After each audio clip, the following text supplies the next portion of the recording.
But more and more scientists and researchers are saying that we will be able to live forever in a not-so-distant future. And just now, the most prominent researcher, Aubrey the Grey, has given us more information on how and when we're going to get there. You won't believe the price you'd have to pay to become immortal. This isn't science fiction, and in this video you'll learn how all of this is going to play out.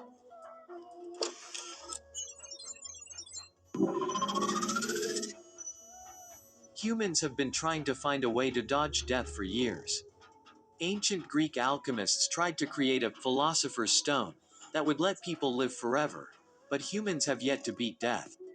But in the last decade, and especially the previous few years, there has been great progress being made in that field, and now we might be starting to see the light at the end of the tunnel. If you kick the bucket within this short time left, you might be part of the last people to die of old age. How did these scientists that specialize in this field get the idea that immortality is now within our reach? Recently, Aubrey the Grey has been interviewed by Longevity Technology and given us a lot of new information about the state of research in the field of immortality. First of all, the catastrophic 2020 events have helped the government and investors realize the huge burden and price that old and sick people pose to the society compared to the young and healthy population. This likely changed their mind from previously thinking that longevity serves no monetary goal to them realizing the huge lift in burden of the younger generation and the increase of productivity that these rejuvenated people would bring to society. This shift in view on longevity has greatly increased the funding that longevity researchers, including Aubrey the Grey's SENS Research Foundation, receive. The amount of investors and money flowing into the field is also set to increase exponentially as research results and clinical trials start showing more and more results. So what is the state of longevity research at the moment, and when will we see some results? Well, according to Aubrey, we're considerably closer to robust mouse rejuvenation than we were 10 years ago. The gap between the achievement of robust mouse rejuvenation and the achievement of robust human rejuvenation is in his view also coming down quite fast. The way we're improving the way we rejuvenate mice and eventually humans is also getting more and more clear as time goes on. At the moment, he absolutely thinks that stem cell therapies are going to be, literally, an essential pillar of the portfolio of damage repair approaches that researchers pursue, and they currently have a study going on where they're combining stem cell treatment with senolytic drugs to kill aging senescent cells to prolong a person's life. The amount of results they're getting right now is not even slightly comparable to what they were getting previously, which makes the direction and speed in which this field of prolonging life is moving quite clear to see. The one that's been moving towards clinical trials the most rapidly across the board is undoubtedly stem cell therapy. And that inspired people to go further eventually.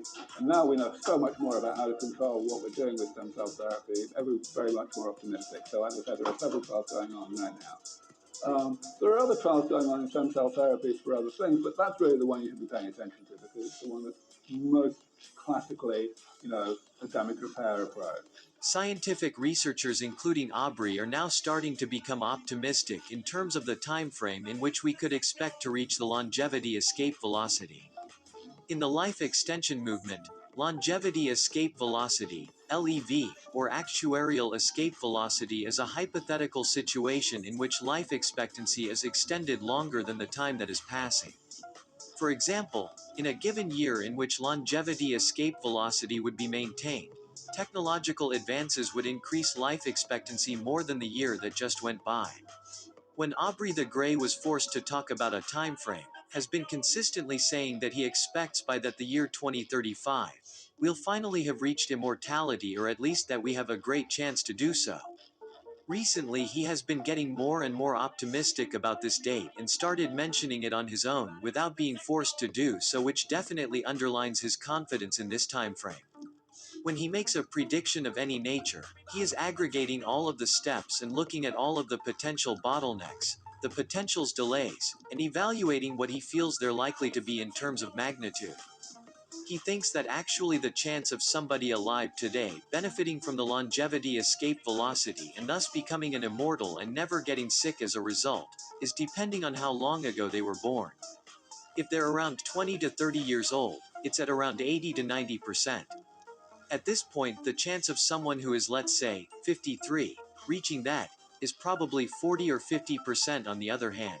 One big criticism about longevity research is that it will only ever benefit rich and powerful people, as the price will be way too high for the average consumer to ever take advantage of it.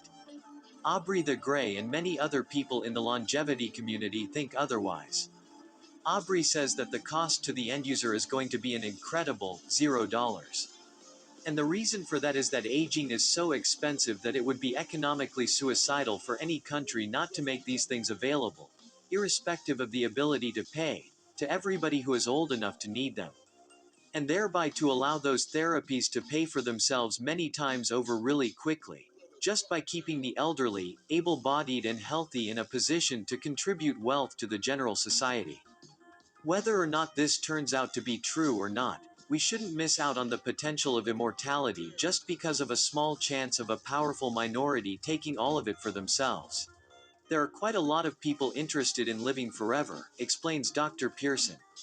There always has been, but the difference now is tech is improving so quickly, lots of people believe they can actually do it. He reveals that one way to extend life would be to use biotechnologies and medicine to keep renewing the body and rejuvenating it. No one wants to live forever at 95 years old, but if you could rejuvenate the body to 29 or 30, you might want to do that. This could be done in several ways, including genetic engineering that prevents or reverses the aging of cells. Alternatively, you could replace vital body organs with new parts. Many scientists around the world are working on creating human organs using 3D printers loaded with living cells, which could one day make human organ donors redundant. But regardless of all these new inventions or great-looking prospects in the field of longevity, not everything is always going to plan. While investments and government support into longevity research is growing at the moment, investors and the government aren't always being rational or can shift priorities at any point they seem fit. For example, if there's another year like 2020 where resources had to be shifted from one area of research to another. For example, BioNTech had to move from cancer research to developing vaccines to supply the world with. But maybe even that will turn out to be a good thing, as their new findings and resources due to the amount of money they made from vaccines will greatly help their research, and they even said that a cure for cancer isn't far off anymore now that they're working on it again. But this will be discussed in a future video. Another question is whether or not our society is even ready to deal with a huge percentage of our population never dying. Will it lead to overpopulated areas? How will we produce enough goods for all these people?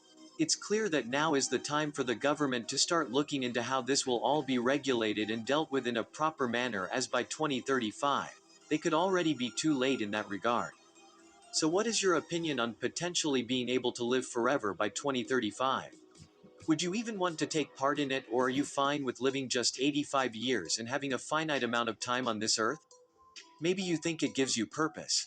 Perhaps you even think all this isn't possible in the first place. Please tell us about it in the comments. So drugs have been developed now that are the first step towards getting rid of these cells.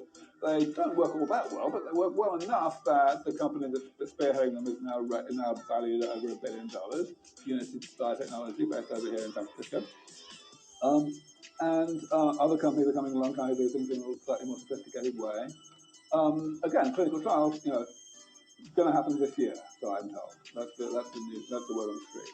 Thank you for watching AI News. We consistently report on the newest technologies that are shaping the future of our world.